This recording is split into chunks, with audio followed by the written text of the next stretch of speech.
জান্নাতের অধিবাসীরা জাহান্নামের অধিবাসীদের একটি প্রশ্ন করবে, কিসে তোমাদের এখানে নিয়ে আসলো, কিসে তোমাদের সাকারে বন্দী করলো। লক্ষ্য করুন, সাকারের কথা আগেই উল্লেখ করা হয়েছিল, সাউসলিহি সাকার, তাই না?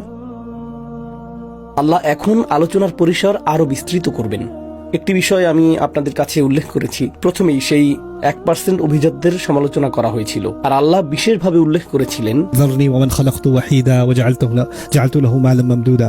কিন্তু শেষের দিকে আল্লাহ বৃহত্তর জনগোষ্ঠীর কথা বলতে যাচ্ছেন। তাই আলোচনাটি শুরু করার আগে আমি চাই আপনারা এই ভূমিকাটা বুঝুন, যার সাহায্যে আমরা এই অনুচ্ছেদটি অনুধাবন করব। যারা ক্ষমতায় আসীন, যাদের বিপুল পরিমাণ সম্পদ রয়েছে, যারা কোনোভাবে পৃথিবী নিয়ন্ত্রণ করার চেষ্টা করে, আপনারা ভাবতে পারেন রাষ্ট্রপ্রধানদের কথা, অথবা বড় জ্বালানি তেল বা টেক কোম্পানির সিইওদের কথা, অথবা অস্ত্র নির্মাতা কোম্পানিগুলোর কথা। আপনারা কি মনে করেন তারা শুধু আনন্দ ফুর্তি করে সময় কাটায়? না, আমি নিশ্চিত যে তারা বসে বসে ভিডিও গেম খেলে না। তারা এমনটা করে না, তারা ব্যস্ত। তারা ঘুম থেকে উঠেই কৌশল তৈরিতে ব্যস্ত, চিন্তায় মগ্ন থাকে, একরকম কলকাঠি নাড়ে, একটার পর একটা মিটিং করতে থাকে, আর বাকি সবাই তাদের নির্দেশ মেনে চলে। এমনকি ঘুমানোর সময়ও তাদের মস্তিষ্ক ব্যস্ত থাকে, তাই না? কারণ আধিপত্য বিস্তার, পৃথিবী দখল করা এবং সাম্রাজ্য গড়ে তোলা, এই সব কিছুর জন্যই একটা ঘোরের মধ্যে থাকা প্রয়োজন। এই লোকগুলো আসলেই আচ্ছন্ন হয়ে থাকে। আল্লাহ তাদের সেই আচ্ছন্নতা সম্পর্কে আমাদেরকে এক ধরনের ইঙ্গিত দিয়েছেন। আল্লাহ বলেছেন, ইন্নাহু ফাক্কারা ওয়া কাদ্দারা ফাকুতিলা কাইফা কাদ্দারা সুম্মা কুতিলা কাইফা কাদ্দার। এরা হলো কৌশলী ধরনের মানুষ। তবে তাদের ব্যাপারে একটা বিষয়, আমরা ওয়ালিদ ইবনে মুগিরা সম্পর্কে জানি। প্রথমে সে খুব দরিদ্র ছিল, আর তারপর খুব ধনী হয়েছিল। আপনি এরকম হতে পারবেন না যদি আপনার মাঝে সেই ক্ষিপ্রতা না থাকে এবং পরিশ্রমের সেই মানসিকতা না থাকে। তারা ক্রমাগত চেষ্টা করেই যায়। কিন্তু এই লোকগুলো যখন তারা একটা নির্দিষ্ট অবস্থানে পৌঁছে যায়, তারা জানে যে যদি সবাই পরিশ্রম শুরু করে দেয়, সেটা তাদের জন্য ভালো হবে না। তাই তারা নিশ্চিত করতে চায় যে তারা এমন একটা সংস্কৃতি তৈরি করবে যেখানে মানুষ শুধু আরামায়েশে ডুবে থাকবে। কারণ তারা চায় না বাকি জনগোষ্ঠী উপরে উঠে আসুক, তারা চায় এরা একটা নির্দিষ্ট জায়গাতেই থাকুক। তাই তারা এমন একটা সংস্কৃতি তৈরি করে যা মানুষকে অকেজ জিনিস দিয়ে ব্যস্ত রাখে।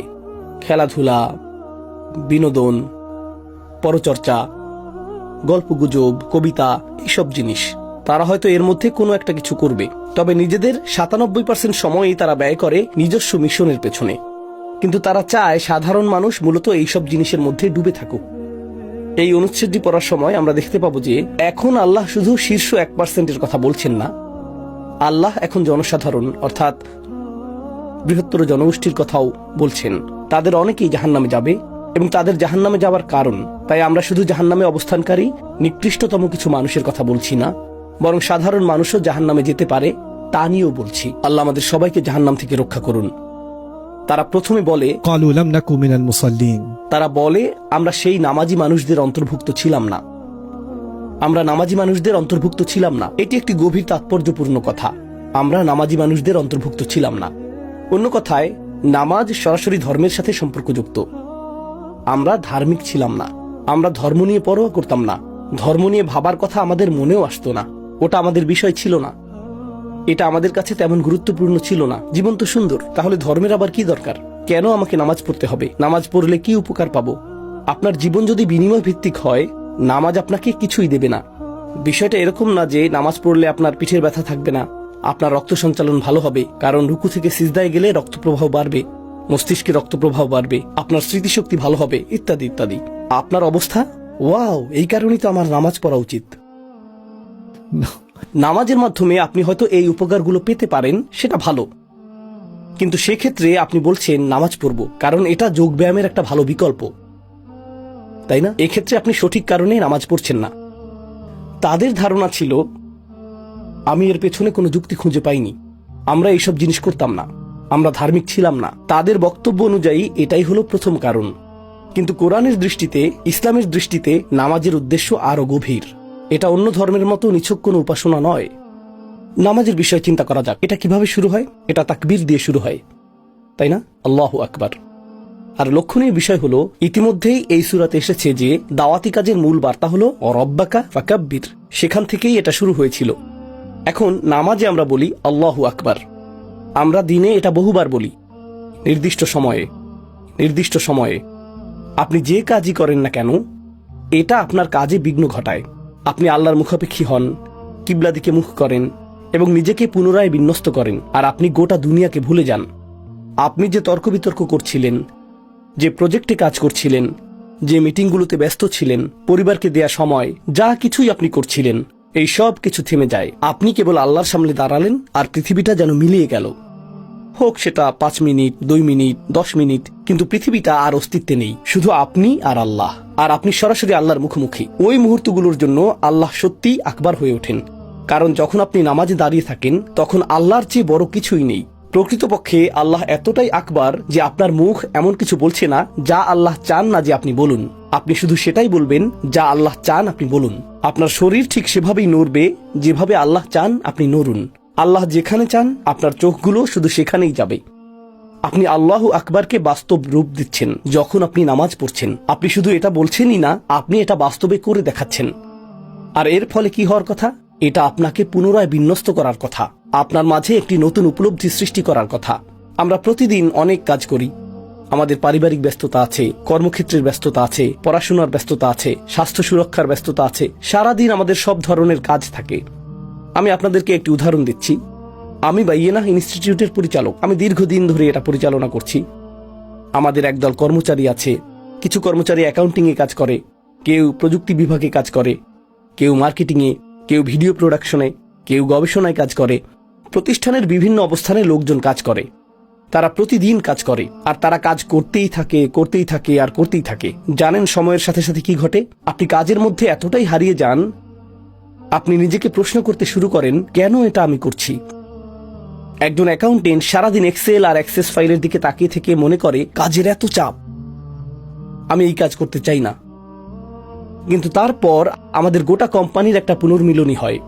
সকল কর্মচারী একত্রিত হয়, আর তখন আমরা আলোচনা করি আমাদের ভিশন কি, সামনের বছর আমরা কি করতে চাই, ইনশাআল্লাহ আমরা কি প্রভাব সৃষ্টি করতে চাই, কিভাবে এটি একটি বৃহত্তর লক্ষ্য ও উদ্দেশ্যের অংশ। এমনকি যে ব্যক্তি এক্সেল ফাইল নিয়ে কাজ করে এবং যে ব্যক্তি ঘন্টার পর ঘন্টা ভিডিও এডিটিং করে অথবা অন্য যা কিছুই করে, সে অনেক সময় ভাবে, উফ, এটা খুবই বোরিং। হঠাৎ করেই তারা নতুন উদ্যম ফিরে পায়। কেন তারা নতুন উদ্যম ফিরে পায়? কারণ তারা দেখতে পায় যে তাদের ছোট প্রচেষ্টা বা তাদের কাজের ওই অংশটুকু অনেক বড় একীভূত একটি কাজের অংশ, আর সেই গোটা কাজটির উদ্দেশ্য মহান কিছু করা, আর তারা সেটারই একটা অংশ। তাই যখন আপনি এভাবে সংযোগ অনুভব করেন আর এভাবে উজ্জীবিত অনুভব করেন, আপনার নিয়তের নবায়ন হয়, আপনার অনুপ্রেরণার নবায়ন হয়, আপনার শক্তির নবায়ন হয়, তাই না? আমরা প্রতিদিন জীবন জীবন আর জীবন নিয়ে ব্যস্ত থাকি, আর আল্লাহ আমাদেরকে থামিয়ে দেন। আর আপনি আল্লাহর সামনে দাঁড়ান আর বলতে শুরু করেন, اهدنا الصراط المستقيم صراط الذين أنعمت عليهم غير المغضوب عليهم ولا الضالين। সেই দিনটা কেমন হবে? যেদিন আল্লাহ কিছু মানুষের উপর রাগান্বিত হবেন। আর কেন আমাদের সরল পথ প্রয়োজন? কারণ মালিক ইয়াউমিদ্দিন। তো যদিও আমি আজকের কাজ, আগামীকালকের কাজ করছি এবং ছোট ছোট এই কাজগুলো করছি, হঠাৎ করেই আমি থেমে যাই এবং বিচার দিবসের কথা ভাবি, সেই বড় লক্ষ্যটি, তাই না? তাই আল্লাহ আসলে প্রতি কয়েক ঘন্টায় আমাদেরকে দীর্ঘমেয়াদী বিষয়ের কথা ভাবাচ্ছেন। এটা কি করে? যদি আমরা সত্যিই নামাজ নিয়ে গভীরভাবে ভাবি, তবে আমরা প্রতি কয়েক ঘন্টায় বারবার সচেতন হই বিচার দিবস সম্পর্কে, যেদিকে আমরা আসলে ধাবিত হচ্ছি।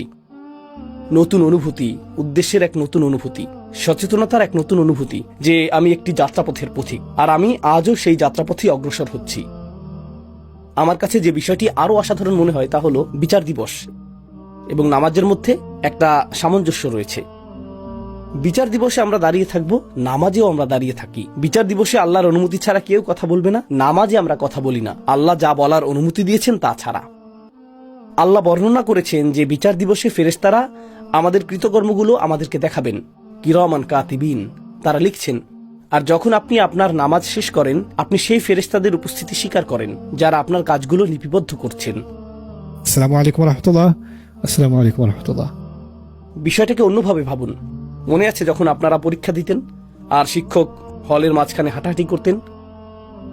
পরীক্ষা চলাকালীন সময় শিক্ষক ঠিক আপনার পেছনে দাঁড়িয়ে আছেন।